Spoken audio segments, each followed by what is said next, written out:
الرحيم والصلاة والسلام على أشرف المرسلين. اليوم جايبت لكم وصفة رائعة، وصفة وعن تجربة. الوصفة هذه هي وصفة الجدات، في الحقيقة وصفة قديمة من التراث الشعبي الجزائري.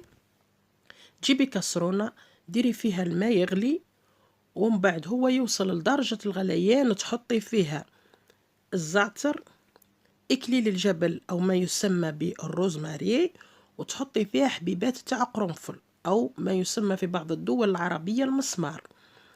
المهم لما توصل درجة الغليان تحطي فيها هذا الأعشاب الثلاثة: روزماري اللي هو إكليل الجبل، حبيبات قرنفل، والزعتر، وتغطيها بصحن وتخليها هكذا باش ما تطيرش الزيوت العطرية اللي فيها.